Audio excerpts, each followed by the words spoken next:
Les élections au Congrès des États-Unis se sont retrouvées menacées d'échec, et Donald Trump a envisagé de s'emparer totalement du pouvoir en Amérique et de décider seul qui mérite de représenter les États au Congrès des États-Unis. Donald Trump a envisagé l'impensable. Le président des États-Unis prépare le terrain pour la nationalisation du processus électoral en Amérique, essayant en fait de retirer aux États leur droit constitutionnel d'établir eux-mêmes les règles de vote. C'est un défi direct à la structure fédérale des États-Unis, qui existe depuis plus de 2 siècles. Et chose étonnante, aujourd'hui à la Chambre des représentants, ils ont voté en faveur du lancement d'une telle réforme électorale. Mais qu'est-ce que cela signifie et pourquoi cette nationalisation des élections est-elle déjà qualifiée de menace pour la démocratie en Amérique ? Essayons de comprendre ensemble. Je m'appelle Alexei Pesci, discutons ensemble de ce sujet. Mais avant de commencer, je vous demande de vous abonner à la chaîne, de mettre un like, d'écrire n'importe quel commentaire sous cette vidéo et de ne pas oublier de vous abonner à ma chaîne Telegram Pesci News. Le lien se trouve dans la description de cette vidéo. Là-bas, nous publions des actualités en temps réel dès qu'elles arrivent. Ainsi, la veille, mercredi, la Chambre des représentants du Congrès américain a adopté une vaste réforme du système électoral du Parti républicain sous la forte pression du président Donald Trump, du magnat de la technologie Elon Musk et de l'influence. Cependant, au Sénat du Congrès, le projet de loi n'a toujours pas de voie claire pour avancer. Étant donné que les républicains reconnaissent en privé qu'ils n'ont pas assez de soutien pour contourner l'obstruction des démocrates, comme l'exige Donald Trump. Autrement dit, les démocrates peuvent encore, au minimum, retarder considérablement le processus d'adoption de cette loi. Le projet de loi Save America Act est une version mise à jour du projet de loi renforçant les normes d'inscription des électeurs, adopté par la Chambre des représentants l'année dernière, qui a été approuvé par 218 voix contre 213, soit littéralement une différence de 5 voix. Et ce qui est étrange, c'est qu'un démocrate a voté pour ce projet de loi. Il s'agit du membre de la Chambre des représentants Henry Cuellar du Texas. Il est intéressant de noter que les radicaux conservateurs voulaient que ce projet de loi soit inclus dans un vaste ensemble de mesures de financement du gouvernement ce mois-ci, menaçant de prolonger la suspension partielle du gouvernement de 4 jours, c'est-à-dire un shutdown jusqu'à ce que Donald Trump intervienne et ordonne aux républicains à la Chambre des représentants d'adopter la loi sans lui. En d'autres termes, ils ont essayé de manipuler le sujet du shutdown et de faire passer cette initiative dans une toute autre loi. Ce projet de loi entraînera des changements majeurs dans le système de vote aux États-Unis qui existe depuis plus de 200 ans. Avant le vote à la Chambre des représentants, Donald Trump a déclaré que sans réforme de la législation électorale, l'Amérique ne sortirait pas de la crise et que de toute façon, la principale cause de tous les problèmes de l'Amérique est la législation sur les élections. On en est arrivé au point où Donald Trump a appelé à une réforme des élections, estimant que sinon les États-Unis d'Amérique prendraient un enfant. Il a exigé l'adoption de cette loi pour protéger le système électoral. Et je tiens à souligner que le nom de cette loi signifie élection sûre et vérifiable. Dans son discours, Trump a déclaré que le système électoral américain est en crise et nécessite des changements urgents. Il a qualifié les élections actuelles de truquées, volées et discréditées, au niveau international. Trump pense pour une raison quelconque que le monde entier se moque du système électoral américain, ne considère pas le pouvoir comme légitime et que c'est pourquoi il faut tout changer. Mais arrivons au plus intéressant. Que prévoit donc cette loi sur la réforme du système électoral en Amérique ? Comme l'a dit Donald Trump lui-même, il faut nationaliser les élections et ne pas laisser à chaque État le droit d'établir ses propres règles. Dans une interview le 9 février, Trump a déclaré pour la première fois que les républicains devaient nationaliser le vote et, je cite, « prendre en charge le processus de vote dans au moins 15 endroits ». Il affirme que dans ces États, la fraude électorale prospère, et c'est là un point étrange. Il dit que les républicains doivent prendre en charge le processus de vote. Mais comment cela fonctionnerait-il ? Mais je vais citer Trump plus loin. Si un État ne peut pas organiser des élections honnêtes, je pense que les gens derrière moi, c'est-à-dire les législateurs républicains, doivent faire quelque chose à ce sujet. Je rappelle que les États sont en fait des agents du gouvernement fédéral en matière d'élections. En insinuant Pour qui vous prenez-vous à vous croire indépendant? Vous n'êtes que des agents du gouvernement fédéral, dirigé par Donald Trump. C'est intéressant, avant Trump, les élections se déroulaient, d'une manière ou d'une autre pendant 200 ans, et tout à coup, tout le système s'est effondré. Et bien sûr, Trump affirme qu'en 2020, les démocrates lui ont volé l'élection. Ainsi, il ne laissera pas la même situation se reproduire lors des élections de mi-mandat au Congrès américain cet automne. Pour l'éviter, il doit impérativement modifier la législation. C'est pourquoi Trump fait pression sur le Congrès depuis un certain temps, exigeant l'adoption d'une loi qui impose de nouvelles obligations aux électeurs. La loi Save America Act, entre autres, prévoit que chaque citoyen qui s'inscrit pour voter devra présenter non seulement une pièce d'identité d'électeur, le vote ID, qui confirme déjà son droit de vote. Ceci est déjà suffisant, mais il faudra aussi une preuve de citoyenneté des États-Unis d'Amérique. Et là, nous avons un point intéressant.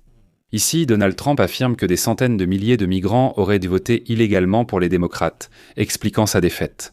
Trump souhaite aussi restreindre le vote par correspondance. Selon la loi proposée, cette possibilité ne sera accordée qu'aux personnes malades, aux personnes en situation de handicap, aux militaires et à une catégorie étrange, mais aussi aux électeurs qui voyagent fréquemment.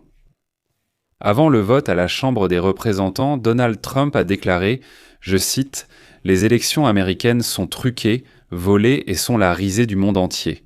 Soit nous les corrigeons, soit nous n'aurons plus de pays. » Je le répète encore une fois, eh bien, ce pays a existé pendant plus de 200 ans. Et maintenant, tout à coup, il dit, eh bien, tout va s'effondrer. Néanmoins, selon le député américain et le Centre Brennan pour la justice, le renforcement des exigences en matière de documents pourrait priver de nombreux citoyens américains de leur droit de vote. Et c'est là que ça devient le plus intéressant. En fait, selon cette organisation, environ la moitié des Américains n'ont même pas de passeport, et ces personnes n'ont jamais quitté leur État. Ils n'ont qu'un permis de conduire ou une carte d'électeur, c'est-à-dire un document permettant de voter, qui sont utilisés aux États-Unis comme pièce d'identité. Pendant des années, le système a fonctionné ainsi, et de nombreux Américains n'ont même pas pris la peine de demander un passeport attestant leur citoyenneté américaine. C'est-à-dire que cela figure dans les registres, cela suffit déjà. Et donc, selon les données du Centre de justice Brennan, des millions d'Américains n'ont même pas accès à une copie papier de leur acte de naissance, sans parler d'un passeport. Cela ne veut pas dire qu'ils ne sont pas citoyens, ils le sont. Dans les registres, dans les systèmes, cette information existe, mais ils ne sont pas identifiés. Ils n'ont jamais eu besoin d'obtenir un passeport papier, ils n'en ont pas besoin, ils ont d'autres pièces d'identité qui leur permettent, de se déplacer et d'exercer toute activité de manière absolument légale. Et là, tout à coup, la loi exige qu'il faille absolument un passeport. Selon le Centre de justice Brennan, la moitié des Américains se sont demandé où obtenir ce passeport. Et ici, d'un côté, Donald Trump pourrait se tirer une balle dans le pied, car il n'est pas secret que la majorité de ses électeurs sont des habitants des zones rurales ou ce qu'on appelle les rednecks. Ce sont justement eux qui ne cherchent pas à obtenir de passeport. Sans lui, selon la nouvelle loi de Donald Trump, ils ne pourront tout simplement pas voter. Mais ce n'est pas tout. Les inquiétudes des Américains se sont également accrues à la suite des actions des agences fédérales, y compris la récente perquisition du FBI dans le bureau de la commission électorale de l'État de Géorgie. Pourquoi tant d'attention portée à cet État? Parce que, selon Donald Trump, c'est dans cet État qu'on lui a volé l'élection de 2020. Les démocrates craignent également que Donald Trump puisse envoyer, les jours de vote, des agents des services d'immigration et des douanes au bureau de vote, ce qui pourrait être perçu comme une intimidation des électeurs. Puisque les 2 Américains tués lors des raids de l'ICE au Minnesota étaient des citoyens américains et non des migrants. Donc le fait d'être américain ne te protège pas contre les actions des services d'immigration, et ces agents seront près des bureaux de vote. Beaucoup pourraient se dire « Non, laisse tomber, je n'irai pas là-bas ». Voilà. Les critiques de l'idée de Donald Trump affirment qu'un tel scénario saperait la confiance dans l'intégrité des élections et les fondements de la démocratie américaine. Tous ne partagent pas la rhétorique du président des États-Unis. Les juristes soulignent que, selon l'article 1, section 4 de la Constitution des États-Unis, le pouvoir de déterminer l'heure, le lieu et la manière d'organiser les élections appartient exclusivement aux États et non au gouvernement fédéral. Dans ce cas, la prise directe par le pouvoir exécutif des compétences relatives à l'organisation des élections sans acte du Congrès serait considérée comme inconstitutionnelle, et une telle démarche pourrait être interprétée comme une usurpation du pouvoir et une privation des droits des États. Et actuellement, à l'heure actuelle, les républicains détiennent la majorité au Congrès. Et les démocrates s'inquiètent que ceux-ci, craignant de perdre lors des élections de mi-mandat, puissent enfreindre la Constitution et adopter tout de même cette loi. C'est ce qu'a fait la Chambre des représentants aujourd'hui. Alors, résumons. Donald Trump propose une norme électorale fédérale unique au lieu de 50 systèmes différents, une seule structure verticale rigide. L'administration Trump veut imposer à tous les États, y compris, je le souligne, la très libérale Californie et New York, une règle unique, uniquement des bulletins papier, une pièce d'identité obligatoire et la suppression du vote anticipé par correspondance. L'argument, c'est l'honnêteté.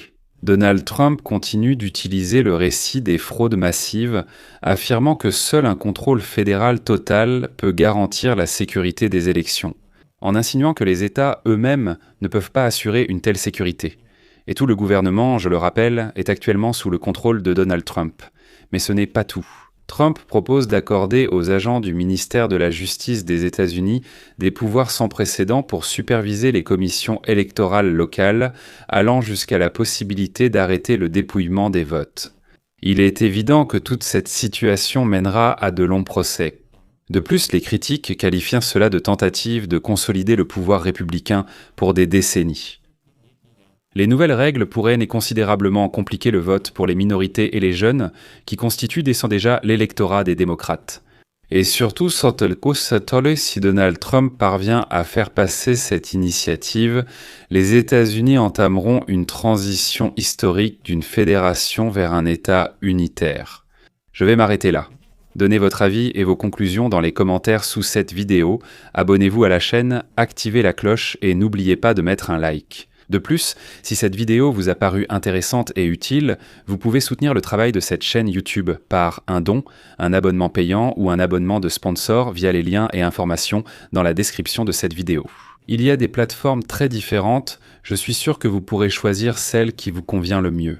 Je vous serai reconnaissant pour tout soutien de votre part, c'est tout pour aujourd'hui, prenez soin de vous, au revoir à tous.